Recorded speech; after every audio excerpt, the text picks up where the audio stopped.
So, Wuthering Heights was written and directed by Emerald Fennell, and it stars Margot Robbie, Jacob Elordi, Hong Chow, Allison Oliver. And if you don't know the story of Wuthering Heights, it's about a relationship that's both very powerful, passionate, very traumatizing, tumultuous relationship between a woman named Catherine and a man named Heathcliff. Basically, how they grow up as kids and such, how they reconnect as adults, how they basically can't be with each other, and how they desperately want to be with each other, and so on and so forth. That's probably the best way I can describe Wuthering Heights without having seen any adaptation or having read the book. But so this was a movie that I was not looking forward to, but also kind of looking forward to. I was not looking forward to it because the trailer itself did not look very good. It kind of looked very Saltburn like. It was kind of like Saltburn from the 17th century, basically, or 18th century, whatever. But also, Emerald Fennell is a very interesting filmmaker, in my opinion. I think Promising Young Woman, despite that ending, is very good. I think Carey Mulligan does a fantastic job with that movie. And the ending itself, I have issues with, but I still think it's a very fascinating movie. Saltburn, on the other hand, another very fascinating movie where it's like the performances are really good, the visual style was very interesting, it was just very subversive and very twisted and such, but the ending was not particularly great. And I was curious to see what this movie is going to be like. It kind of looked like it was going to be Saltburn taking place in the 18th century and such. And if you thought this movie was going to be like Saltburn or, for another movie, 50 Shades of Grey, like, this movie is going to be very disappointing. If you're looking for an adaptation of Wuthering Heights, it's fine, I guess.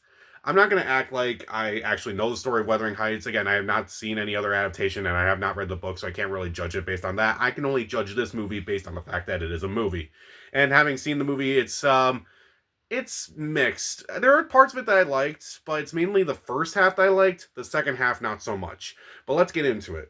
I think, first off, the production values of this movie alone are astonishing. Like, walking into this world would be very fascinating.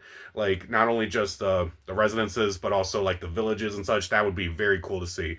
I do think the cinematography by Linus Sandgren is also very well done. He previously worked with Emerald Fennell on Saltburn, and I think the cinematography here is also just as gorgeous. And also, the score by Anthony Willis is also very well done as well. I do think it is very haunting, it is romantic, it is tragic at times. I do think the music does set the mood very perfectly, for lack of a better term.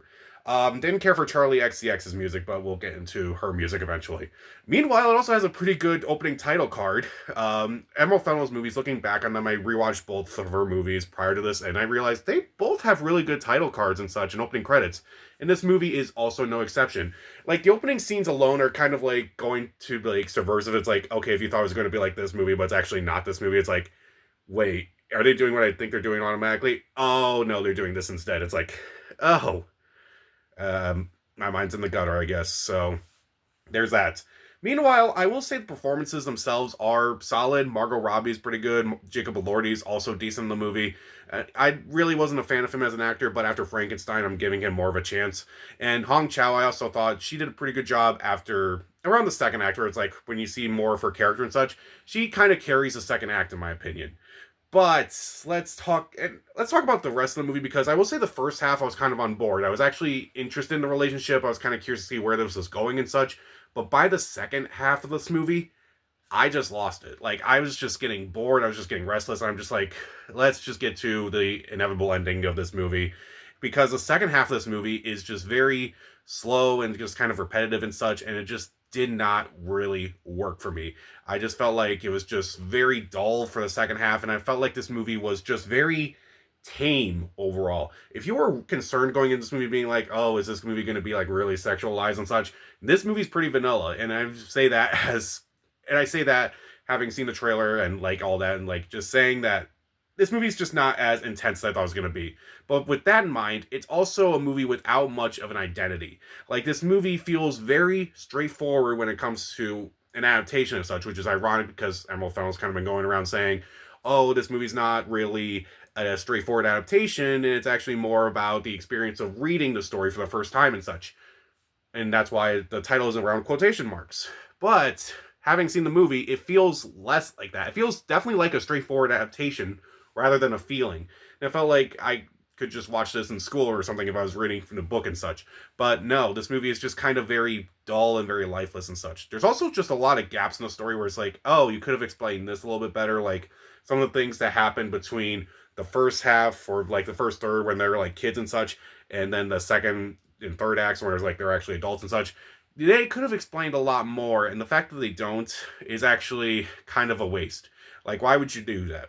Like, I just felt like I was just kind of lost. Maybe again, I need to read the book. Also, not a fan of Charlie XCX's music in this movie. Now, I have not really listened to her music, so I have nothing against her personally. Although I did see the moments, and while I didn't love that movie, I thought she was the best part about that movie.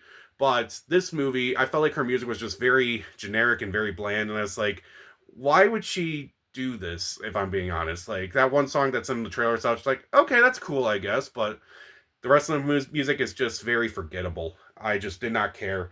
And I also felt like a lot of the supporting cast besides Hong Chow was wasted. Like Alison Oliver, who previously worked on Saltburn with Emerald Fennel. I thought she was just wasted in this entire movie.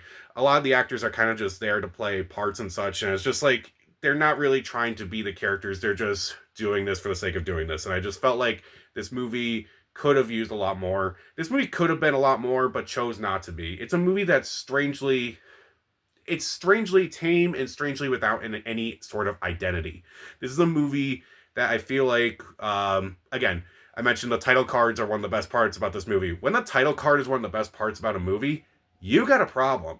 This movie is just very dull, if I'm being honest. Like, if you're looking for like a straightforward adaptation, you may be a little disappointed because it's pretty straightforward. But if you're looking for something that maybe like what Emerald Fennel was trying to describe, where it's like, oh, it's a movie about the feeling of reading the book, you may not like it because, again, it is a straightforward adaptation. Because I just feel like this movie is just, it goes in one ear and out the other. And I just felt like it was just not very interesting. This is probably my least favorite movie of hers so far. Like, at least Saltburn, despite the flaws I noticed in that movie, it still is at least unapologetically out there and such, and I will at least remember it. Whereas like Wuthering Heights, I'm probably going to forget about it by the end of the year. It's like if I look back on all the movies that I watched in the year and such, I was like, oh yeah, Wuthering Heights, I watched that. I don't remember it that much, but I guess it was fine.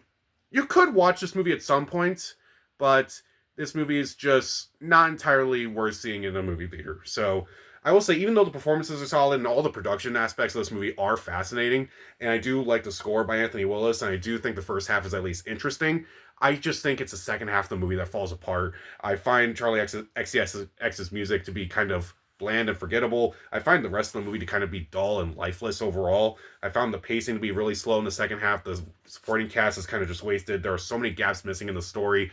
And I feel like whatever you're kind of looking for with this movie, you're probably just going to be let down by it. I will give Wuthering Heights 2 out of 4 stars. Stream it. So, what is your favorite and or least favorite book adaptation? Comment down below, subscribe to the channel. This is Pat, and stay safe.